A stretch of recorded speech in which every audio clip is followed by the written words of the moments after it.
The 731st edition of the MMA Gambling Podcast on the Sports Gambling Podcast Network is brought to you by Underdog Fantasy. Sign up with promo code MMA SGPN to get a 50% deposit bonus of up to $1,000. And we're brought to you by Rhythm, the leader in data-driven picks and props. Get your 7-day free trial today by going to sportsgamblingpodcast.com/RITHMM.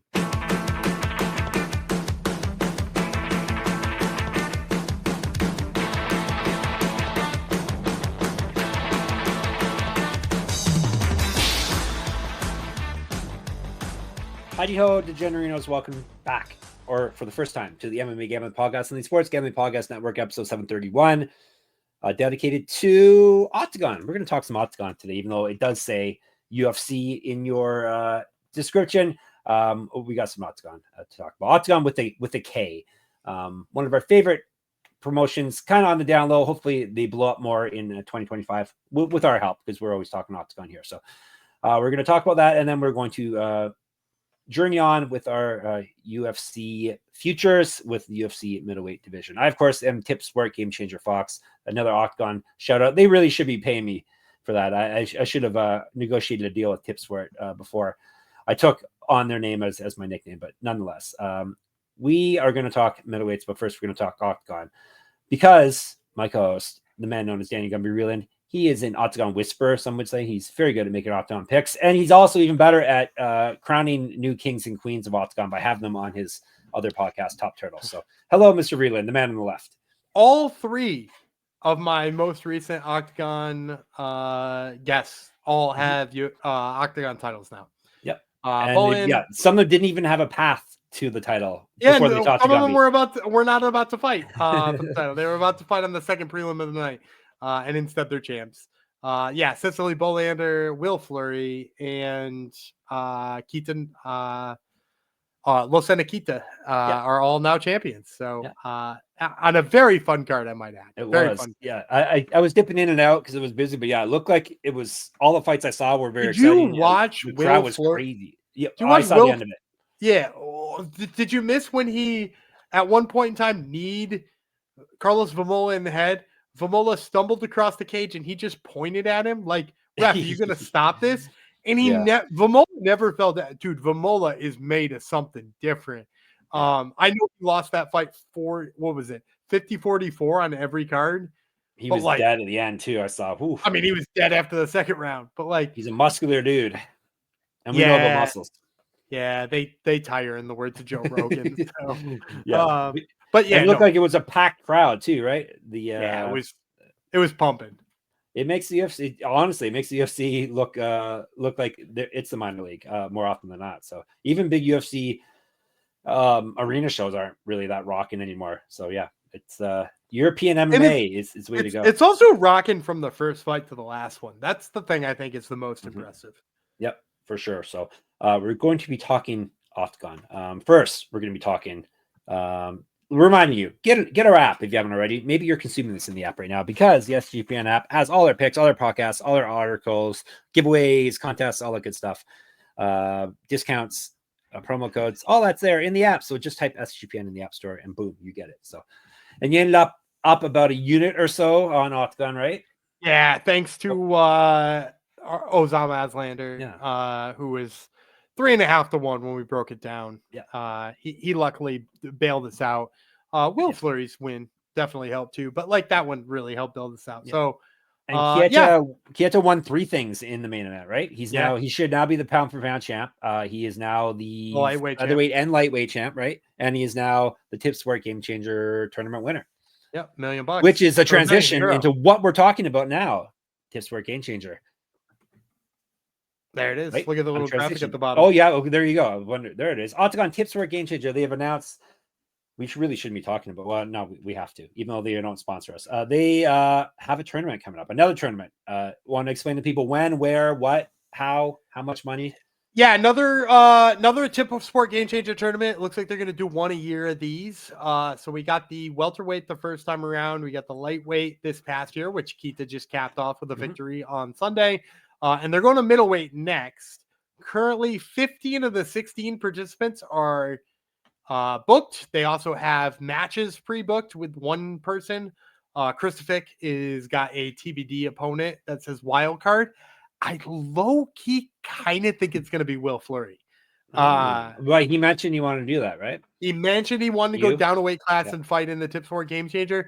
The only other name that I can think of as possibly sneaking in there is Mahmoud Muradov, who signed to Oktagon and not in the Tip Sport. I'm kind of surprised he's not in there already. You know, because there were like he's a middleweight too. He's a middleweight. There was kind of a name or two already in there that I was like, what's this guy doing in here? Kieta is going to go up and be a middleweight champ. Lightweight champ. I mean, they already got Serdu from welterweight, who just won his title. So probably not that. He beat Britu and got himself in there. So yeah, it's got 15 of the 16 guys in there. It is a single elimination tournament, which means you got to win 4 fights to win the championship. Win 4 fights, you win €1 million, which comes out to, like, for those of you who are not as internationally savvy, $1.3 million. So yeah, I mean, like, it's an enticing tournament. You know, you can be guaranteed 4 fights, which, like, a lot of regional promotions, hard to do that. Very exciting time for these fighters and exciting time for us bettors because we have odds for them too. Do you want me to run down the odds for the folks? Yep. All right. So we got lay it on us. So we got the current middleweight champion, Kareem Enziek. He is the favorite at 3.5 to 1. So you can get him at plus 350. Ion Serdu, the current welterweight champion, he's 5 to 1. At 6 to 1, we got Mataj Panaj, who is on Contender Series and weirdly lost to Cedric Dumas in a fight that will forever confuse us. 6.5 to 1, Piotr Wawrzyniak. 8 to 1, we got Mark Holm, fresh off Contender Series as well. Or on not Contender Series, Ultimate Fighter. 8 to 1 also on UFC veterans Krzysztof Jotko and Andreas Michailidis. We got 15 to 1 on Samuel Kristofik, the aforementioned Kristofik, who is not going to have an opponent yet. Marek Mazush is also 15 to 1. Vladislav Seppo, 22 to 1. Milos Petrosic, 30 to 1. Anthony Salomon, 30 to 1. That's a terrible play, by the way. Salomon, he's fighting the champ out the gate, and he's French. You know he's got poor takedown defense. No offense. Oh, that is. It's just true. Not racist. Stereotypical.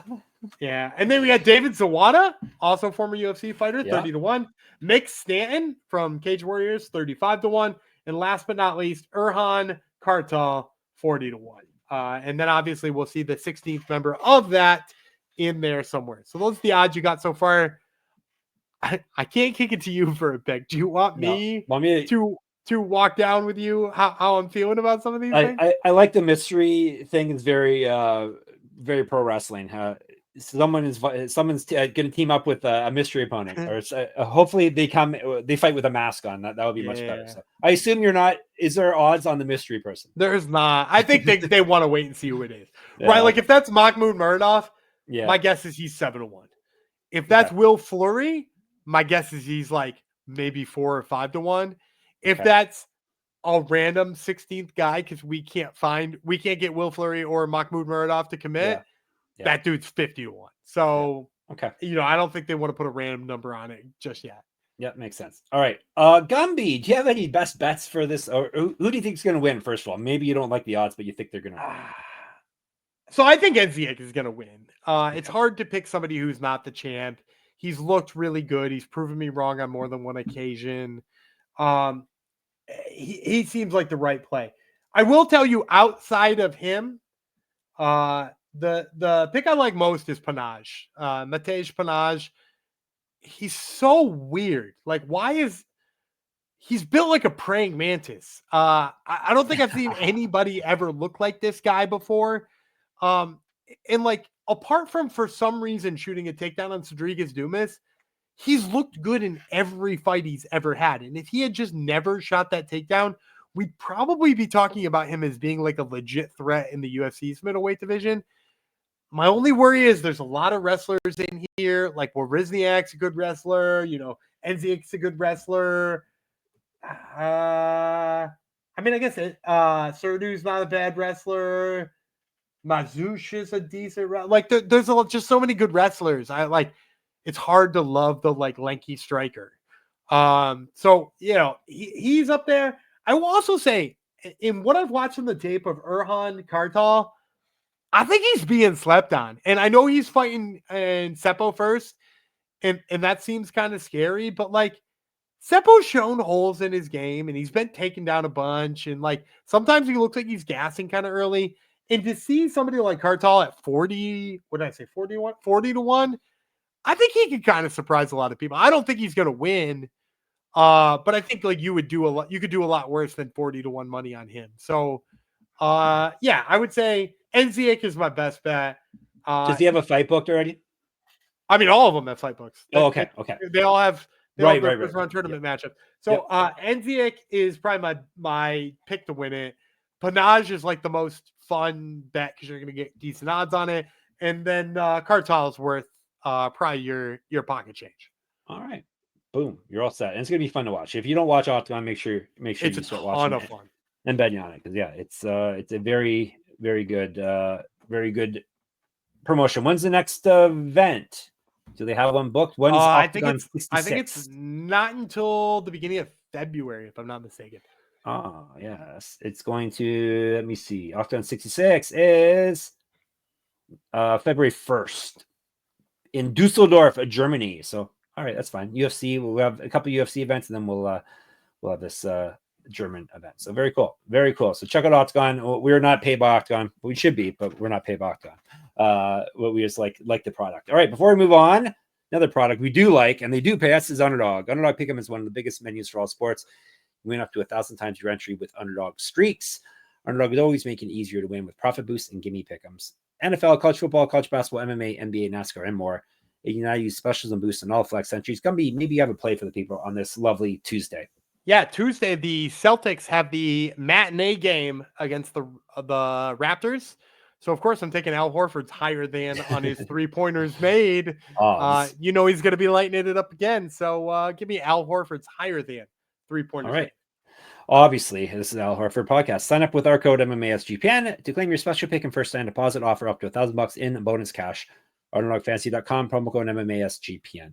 All right, I guess we got to go slum it with the UFC now that we talked about the fun stuff. UFC middleweight division. It's going to get, I've noticed it's getting more fun the farther up in weight we go, Gumby. It's getting better and better making these picks. So no praying I think mantis. the middle tier is better the further we go on. Okay. All right. Who was the champ heading into this year? Do you remember those dark days? Sean Strickland. Yeah. Yes. Famously, the champ now, who I picked, Gumby, at plus 400. DDP. You took Dreykus? I did. I hit another one. Amazing. You had Jared Cannonier at plus 1,000. So that's a bad pick. We really, I should have been tracking this. So I'm going to be up tons of money, imaginary money. Yeah. Really, I think both of us are going to be futures. Up. So. Yeah, that's a pretty big hit. So yes, Dreykus famously won the belt, and he didn't just beat Sean Strickland, barely. He destroyed Israel Adesanya, made him tap out, which we all saw coming, obviously, right? No. Obviously. Does he have a fight book, Gumby? Yeah, Strickland is fighting. The fight we want. UFC 312 in Sydney. All those lucky people in Australia, February the 9th. They're being fed that fight. All right, other fights that are booked that are actually meaningful. Anthony Hernandez, Brandon Allen. That's a good fight. That's going down at is that the main event at UFC Seattle?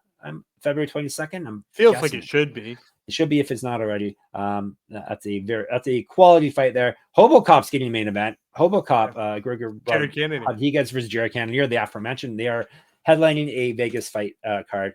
So I don't know if it really counts when you're headlining UFC Apex, but February the 15th.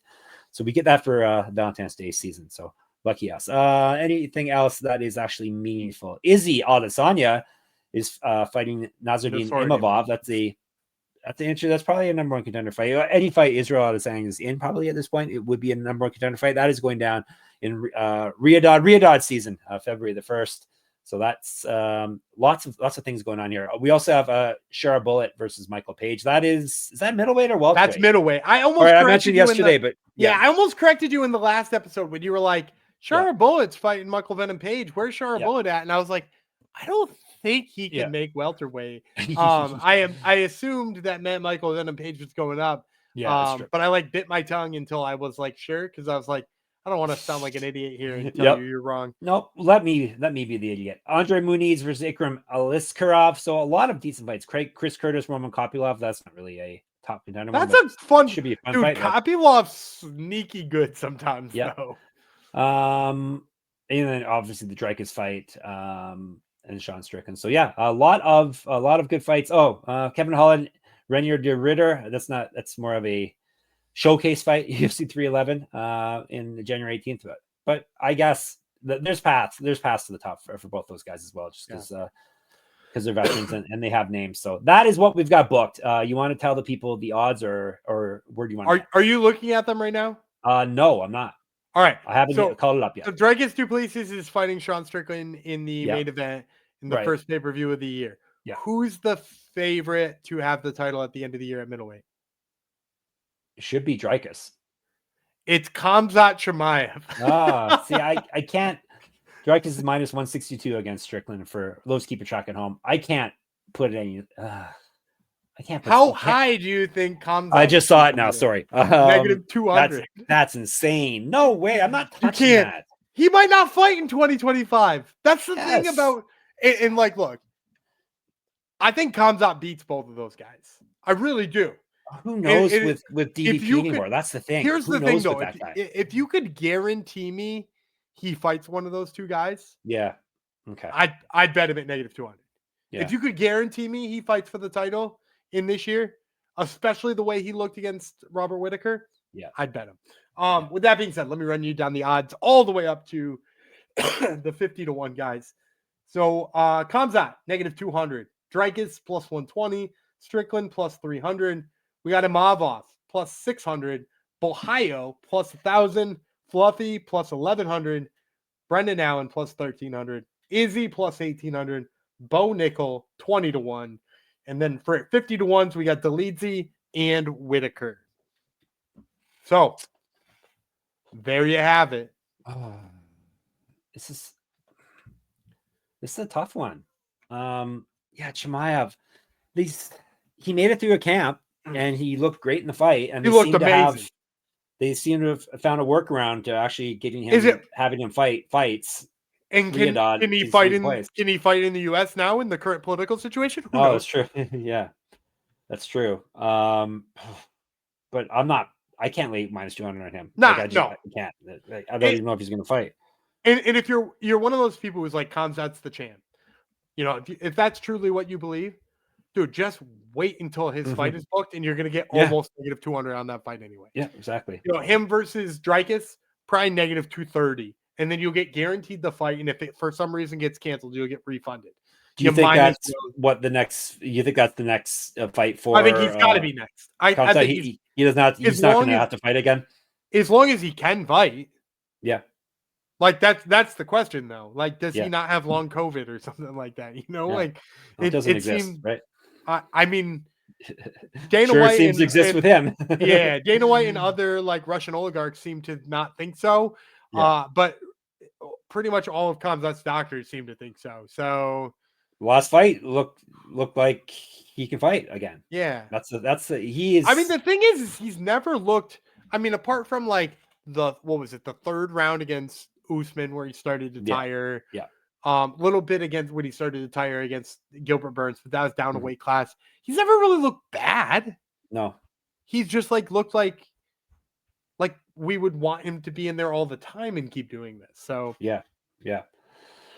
Are we wasting enough time? I'm going DDP plus 120. He finds a way to win somehow. I don't really like the odds that much, but I can see him being champion at the end of the year. The fact that he's active is a bit of a concern too. He seems to take fights frequently, but he gets through Strickland and then I'll worry about it after that. What happens next? So last year you said I went Jared Cannonier. Yes. You going Jared Cannonier again?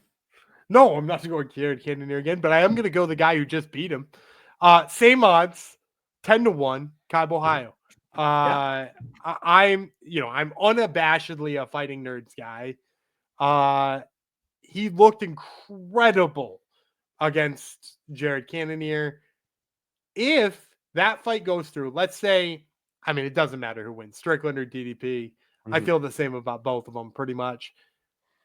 let's say Khamzat's not healthy. Khamzat can't fight. Khamzat can't get to the States. They don't have a fight card coming up in the UAE or anything like that.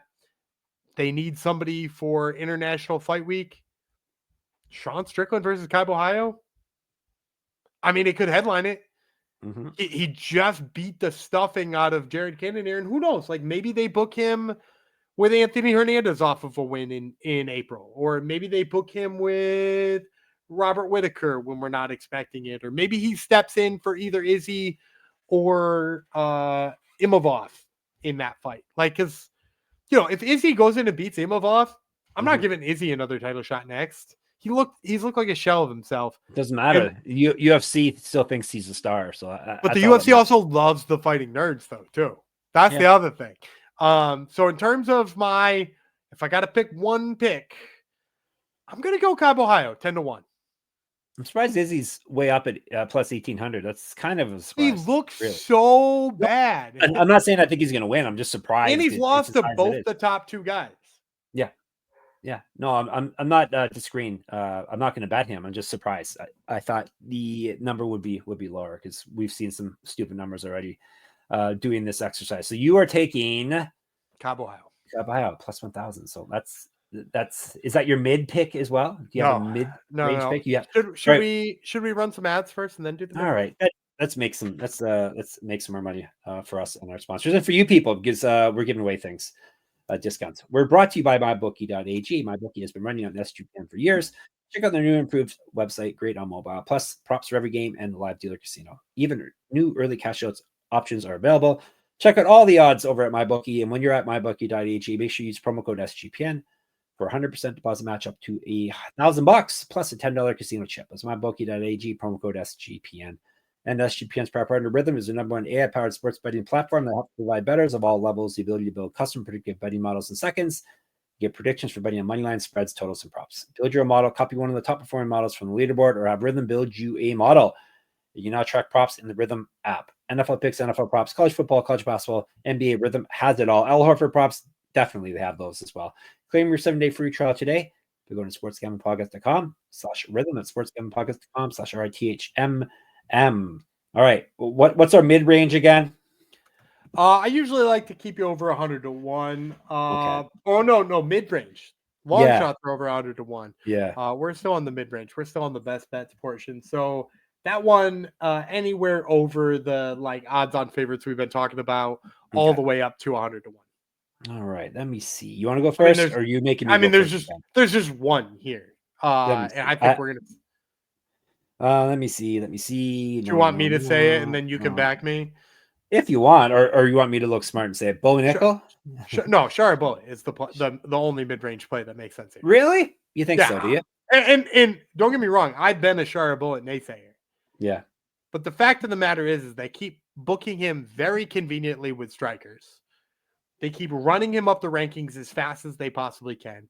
He's exciting. Will he fight enough?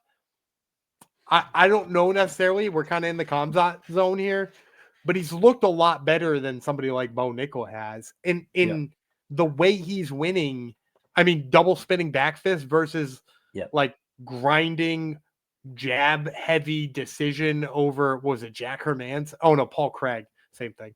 For Bo Nickel, which one of those is going to rush you to the top quicker? And Shara Bullet's also just not afraid to be the fighter he is. Whereas Bo Nickel didn't wrestle in his last fight. So, Shara Bullet at 75-1, I like way better than I like Bo Nickel at 20-1. He's another guy who's never fought in the States, but that doesn't seem to be really an issue anymore because they have Riyadh and they've got Abu Dhabi and all that stuff. But something to think about as well. But yeah, and he's fighting Michael Venom Page next too, which is a pretty favorable matchup, but up against a guy who's got a little bit of a name value. Yep. No, I like that pick. You don't like Bo Nickel? I just don't. I mean, he fights in a way that's kind of safe. Khamzat didn't get rushed all the way to a title shot because I don't know, he wrestles. Can he really strike? Yeah. And Bo Nickel has made sure to answer that question, but the answer is no. He's like, oh, I want to make sure they know whether or not I can strike. And the answer was that the he answer is couldn't. no, I can't. Yeah, and so like that doesn't. I don't think that helps matters, right? Like Yeah. that's not making things better. It's true. Like I can't imagine watching that Paul Craig fight and being like, who can we get this guy against next? And that's like kind of what it takes. Whereas like if Shara goes in there and has a striking match with Michael Venom Page and knocks him out, dude, I think you're gonna see him against, some of these top guys. Like you're gonna see him against Apollo Costa. You're gonna see him against Robert Whitaker, Marvin Vettori. Like you're gonna see him against one of those guys. Yep. What's Paulo Costa doing at plus 6,500? What are they doing? Come on. I don't know. I'm assuming they're just trying to entice Brazilians to bet on him. Yeah, come on. Marvin Vettori plus 6,500. Come on. No. There's a lot of silly ones. Michelle Marvin Vettori's talking about retiring too. Yeah. Michelle Pajea plus 100 and plus 150. He's fresh off a loss. I'd be in on him more if he wasn't fresh off a obviously. loss. Should we get on to the long shots? Because let's do it. We're long shots are 100 or 100 to 1 or better, and I got 2 I already like. So I'll let you go first. Gregory Rodriguez, because he's getting he's 100 and he's 150 to 1. He's got a headlining fight coming up already booked. So obviously against the guy who, when Kai Bohayo beat him, became 10 to 1. If you can just get him to beat Jared Cannonier and do so impressively, we're probably talking about him being like 12 or 15 to 1 instead. And he's looked really good. I know he's had some sort of like weird fights in his UFC stint, but Hobocop was definitely one of the ones. You could do a lot worse than throwing your pizza money on that guy. And the other one obviously is Chris Wyman, 200 plus 200,000. Is that because he told you he's got a title run still in him? Exactly, he's got a title run still. Who's Ryan Loder? Plus 50. Of course, you don't know who Ryan Loder is. Do you want to know why? Because he's not in the. Is he a grappler or something? Plus 50,000 to 1. Who? I mean, why would I know who he is and you not know? He's a grappler, obviously, then, right? No. I mean, he is. He's a good wrestler. In what part of MMA would I know much more about than you? He's a regional guy? He's just off the Ultimate Fighter. Right. He just won the Ultimate Fighter. And I still don't know who he is. I would have watched his fight, and I still don't know who he is. So, yeah. Ryan Loder won the Ultimate Fighter. He beat Robert Valentin. Okay, who's the other one that jumps out at you then? The other name, Renee DeReader. Okay. Like I said off the top, there's a path, obviously. The path is there.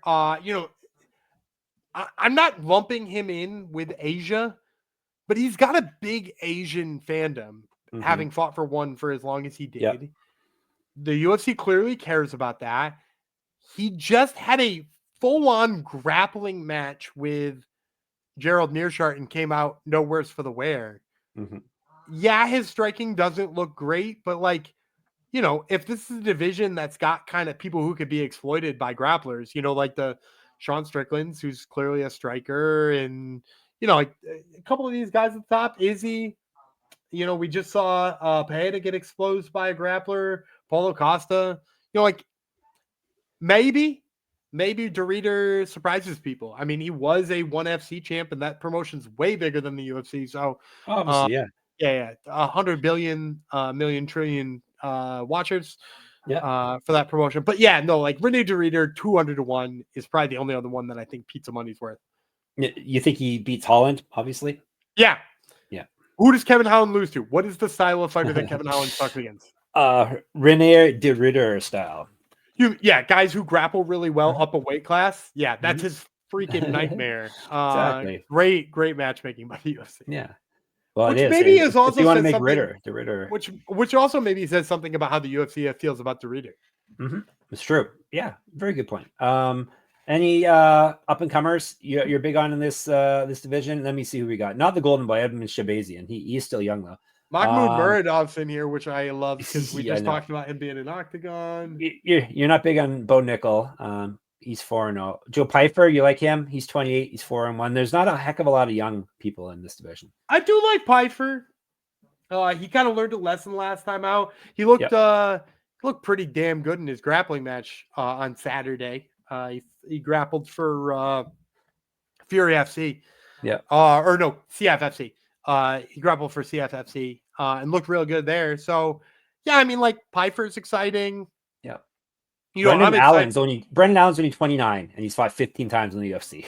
I'm excited for what Kai Bohayo can do. Outside of that, it's middleweight. Middleweight gonna middleweight. Sure. Yeah, middleweight is gonna middleweight. All right. I think we're gonna get out of here, right? Are we done middleweighting? We're done middleweighting. We're gonna be back tomorrow with, I'm gonna Light guess, heavyweights. light heavyweights and then heavyweights. Have you gotten a peek at that? No, not yet. I'm gonna wait. It's always fun to wait and see what I have in store. When we do our first section of odds and we go up to 50 to 1. Yep. Somebody we just mentioned is in there. Ooh, I can't wait.